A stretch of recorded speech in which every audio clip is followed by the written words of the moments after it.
I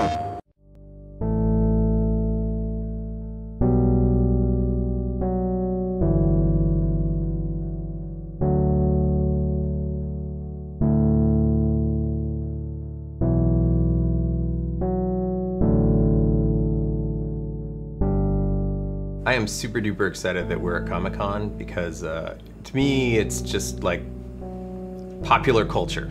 That is it, man. The fact that we're invited to participate is a big deal because it means we're part of popular culture, and if we have made the grade to be a part of it, then that's awesome. That means that we're succeeding at making people happy with the game, and that's totally our goal. It's huge. Going to panels and listening to people talk and stuff like that, it's going to be really cool to be like on the other side and finding out that there's enough people out there that really see Infamous as like this comic book come to life.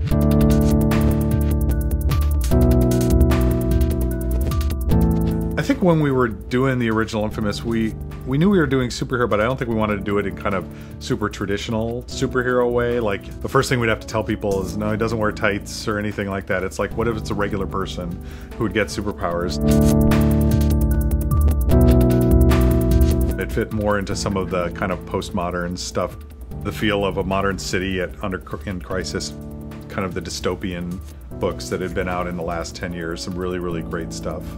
The most direct influences on Infamous don't come from the comics I read growing up. It's from all the media that was influenced by those comics. It was kind of second generation stuff. So Batman movies, especially the recent Batman movies, have been a big influence for us because they have that sort of spirit of comics in them, but it's filtered through a modern, up-to-date gestalt. The city feels realistic. The characters are flawed. I don't think we wanted to just say, well, here's this comic, let's just go make it, and just change the character. I don't think that would have been a huge failure for us. So this is an honorable treatment of a comic hero. But with a hero that was really designed to make sense and be really fun in the context of a game where you did have choices, important choices, which we always felt were part of becoming a superhero.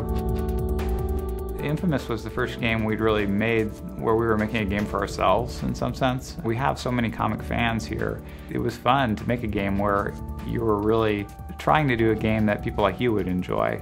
For me, it was escapism. I grew up in a real small town. It's really tough to get this sense of bigness.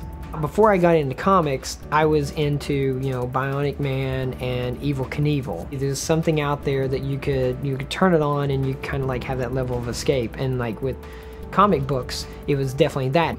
All the artists from the studio, we actually make a comic called Atomic Lead. Kind of quit comic for a while, but then kind of got the itch and I kind of started doing my own comic again and print up stuff and Xerox, fold it in half, staple it myself, take it to local comic convention. I think it definitely helps to have that love for that medium, and then you can kind of take that and apply what works and kind of discard the stuff that doesn't work. If you go back to the 1950s Spider-Man when he first started, the stuff is so ridiculous. He's having conversations with his enemies as he's fighting them, like between punches. Now, what I'm about to do to you is, and he's wearing underwear, like this crazy.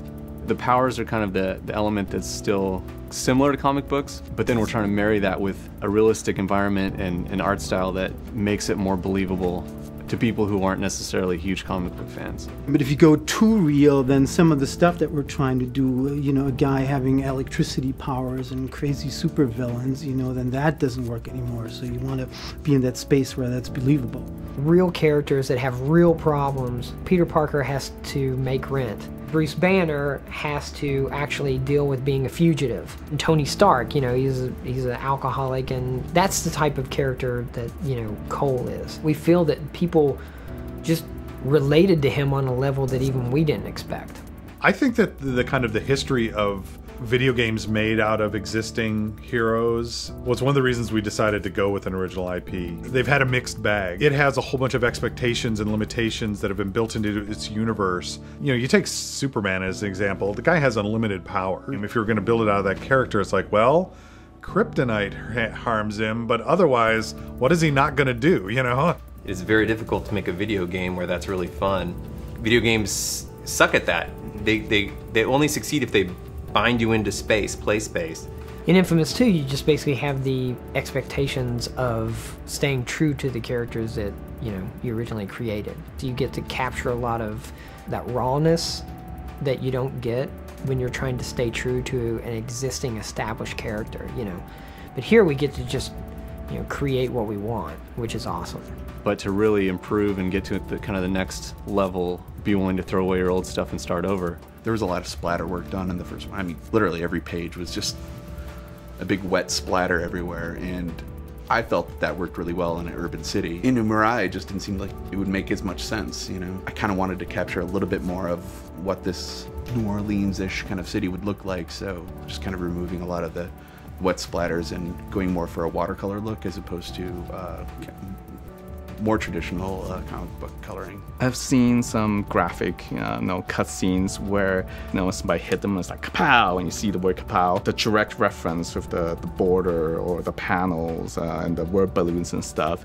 It's really an element of the printed medium. Some of those things doesn't really apply. This is an evolution of, taking something that printed and now seeing it, in motion and with sound. Like all art form, is always evolving, which is really exciting. Super, super exciting to be, at that edge. And what we're doing is not a comic book, nor is it a straight, full-on, animated piece. It's actually somewhere in between, and we're trying to carve that little niche.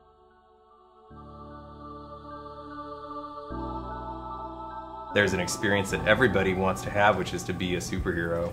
If we can make a game that lets you be that superhero and own that experience, that's really my objective.